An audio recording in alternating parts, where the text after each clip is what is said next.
So that planned unbundling of Eskom under the firm spotlight, the National Union of Mineworkers says it cannot guarantee its support for the ANC in the May general elections. The union is against the unbundling of Eskom and says it was never consulted on the decision. So let's discuss this then. I'm joined by political analyst Xolani Dube, who joins us from our studios in Durban. So Xolani, thank you so much for coming through and talking to me. This planned unbundling of Eskom, no one really anticipated that it would be the headache that it's proving to be for the president. You know, George Orwell once said, the more things change, the more they stay the same. I don't think that, because this is like a deja vu. In 1996, the discourse on GEAR, where the labor movement and the alliance were claiming that they were not consulted about GEAR. And so in this case, I think Cyril is more sophisticated than the so-called the class of 1996, because those were kind of liberal nationalists, whereas Cyril is more of a sophisticated comprador bourgeoisie. And so it's too sophisticated for this current leadership of NUM or of workers.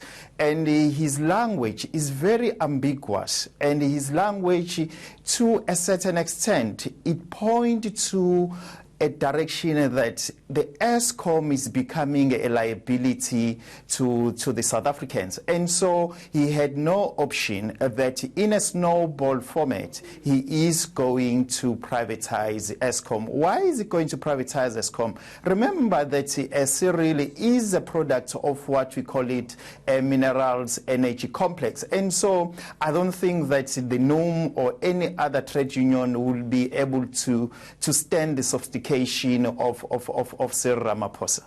So talk to me then, Xolani, how worried should the ANC be about this potential? Because at this stage, it's perhaps not a threat as much as it is potential that the members of NUM and their supporters could potentially not vote for the ANC. We are in a way back where we were in 2013, 2014, when NUMSA at that stage were saying that we can't guarantee that our members will vote for the ANC.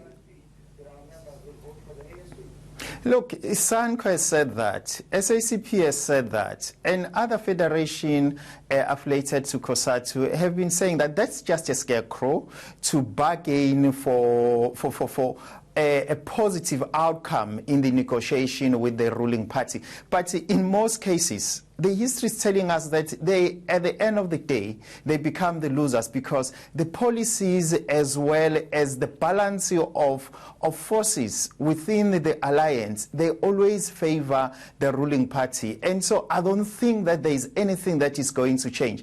As much as you can hear different messages from that Tower of Babylon, of which is the ANC, NEC currently surprised. I mean, the AC saying something else, Mashatile is saying something else, and everyone is talking in different languages or in different tongues. But the fact of the matter is, I think Cyril has noticed that, look, for him to move on, he is supposed to work outside this collective. Hence now, he is promoting government more than the ANC on how to run the country. And so I think, again, we are going to be trapped between who is running the country. Is it the government or is it the ANC and the Luthuli House Party? So far, Pravin as well as Cyril, they are telling everyone that, look, we are responsible as the government and no one else is going to change our position. We are moving on, and the others, let them